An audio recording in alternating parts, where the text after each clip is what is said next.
Hi, this is Rod Lucas. I run the radio school, and we've just completed another 3-day radio course with this lovely young lady. This is Jacqui Rushton from Sussex, from Uckfield actually, and Jacqui's on the air in just a few days' time doing a Saturday morning show, and she's been with me for the last 3 days, working out how to be a presenter and whether it was a good idea, her even agreeing to be on this new community radio station. But it was a good idea, wasn't it? I'll tell you on Saturday.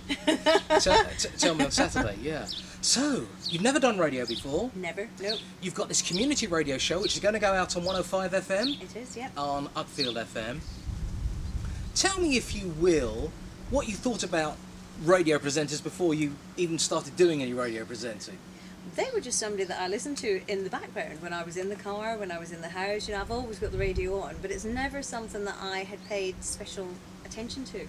So I hadn't really sort of considered the technical bits and everything that's involved in it. You know, it was just always a professional sound in the background that appealed to me, because it was always a station that I wanted to listen to. So nobody had come along to you at any stage and said, oh, this is a radio mixer, until quite recently. You hadn't touched any technical gear. Nothing. So it was all quite interesting for you and a bit of a surprise. God, does that pay to do that? Big surprise, Oh, okay. yeah. And then, as I've said before on these films, it's the talking and then mixing as well at the same time. It's the left and right brain and the coordination and dual-minded. Absolutely right. Now, what we've been doing in the last 3 days is not only working on the technical stuff, but also how to put the, as I often say, the original content in, seeing what your weaknesses were and what your strengths were, and building on it. What's been the hardest thing for you in the course? I think ad-libbing. It's having that confidence to take away crutches, because it's something that I've never done, and it's something that I don't particularly want to fluff up when I go out there on day one. And you took all my pages away from me, or I actually did it myself, but accidentally. Yeah, tell everyone what happened. She printed all this stuff out, yeah? I was very organised last night, and I printed them all out and put them into perfect folders so that my show was going to be so polished today. and I walked out the house without them today, and asked my daughter to send them, and she sent them, but Rod refused to print them off for me. Well, we did print them off in the end. You did? But if you, we did, didn't we? You only printed off the What's On guide. Well, I think I printed off your guest interview and yes, whatever. Sorry, yes. Yeah. But the thing is that if you'd have been in a very, very real situation, you would not have had anyone at the radio station to suddenly scoot off back to your place, or get anyone necessarily, if you had them, to resend you the script. So often when you're doing radio, you have to think on your feet, and it's not about scripts, it's how well you put together, and it's when things go wrong when you don't have the scripts. And it certainly did. That shows what your mettle is and how useful you are at doing it. And you're a tough man, but it was worth it. I'm a tough man, but I'm just a teddy bear, really. But the thing is, we taught you how to put content in, Yep. the procedures, and also timing. And that's a difficult thing, you know, remembering when the news is going to be. Some would say that's pretty simple. Remembering that you've got to do the traffic, getting someone's request in, making sure you get the promos in, and all the other things that the radio station wants you to do. Yeah.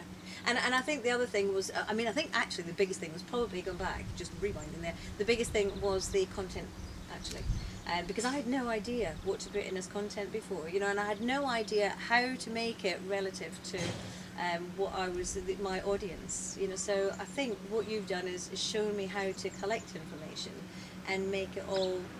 How to make it local, yeah, but not so local that you ignore national news stories, not so local that you don't mention other stuff that's going on in the world. But you've taught me how to make wider issues local. Yeah.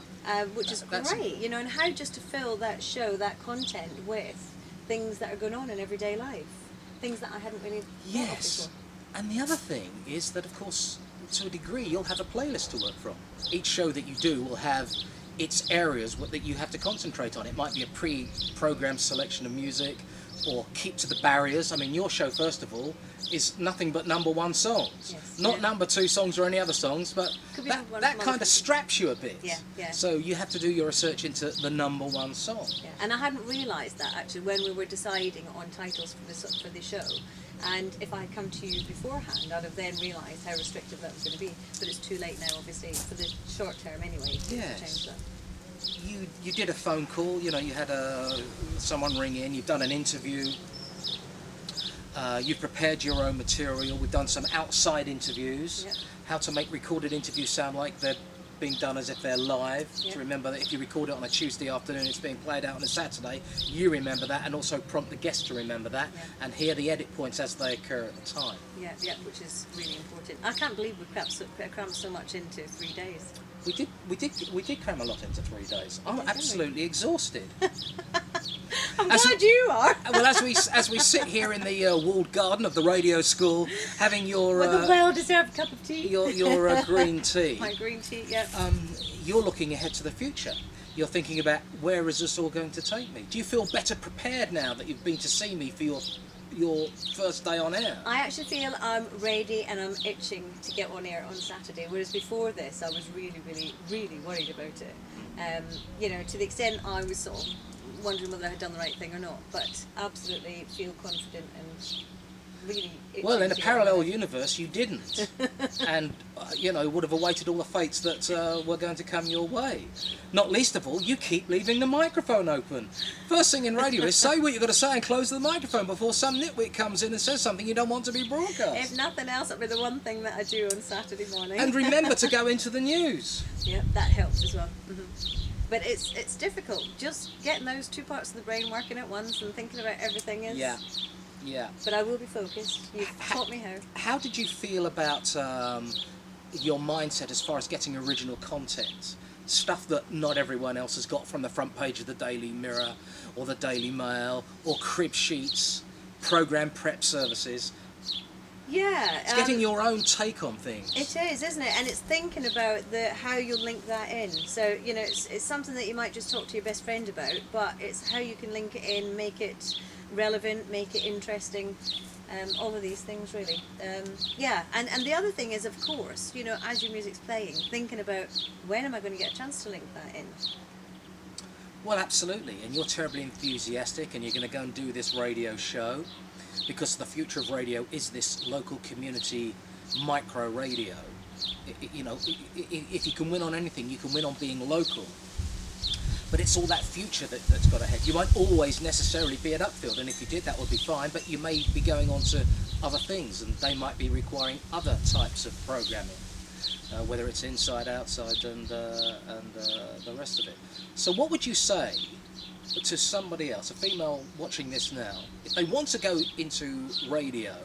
Would you recommend this radio training days or not? I would say it's imperative. I would say I can't believe anybody would go into radio without doing this. It's fundamental training, really. So tell the camera straight, there's no prompting here, there's no editing on this video. Tell the people straight about my radio training. Tell them what you liked.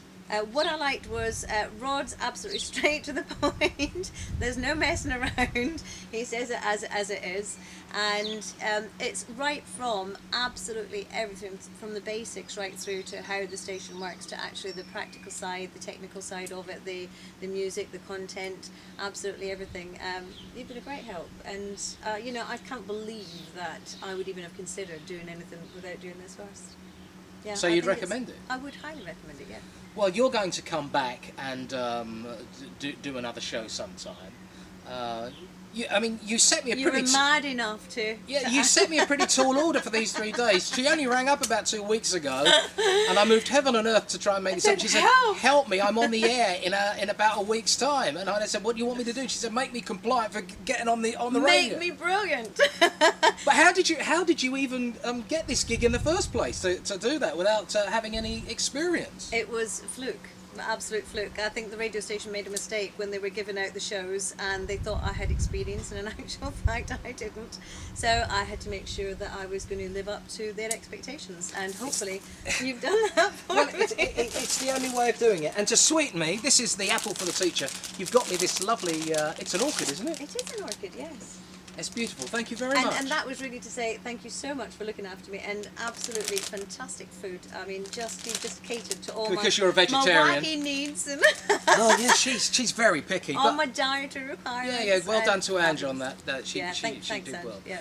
thank you. It's been a pleasure. It's been a. been You've my completely pleasure. exhausted me. I'm glad, because I feel exhausted. We've had a good 3 days, Right, yeah. and you know, the thing at the end of the day, radio has to be enjoyable. Yeah. And as long as we've made you ready to go, 3 days is not 3 weeks, so we've really had to cram it all in. I wish you all the very best. Thank you. I'll let you know how I go on Saturday Yeah, night. we'll all be listening. See you another time. All the best from the walled garden of the radio school. Bye bye.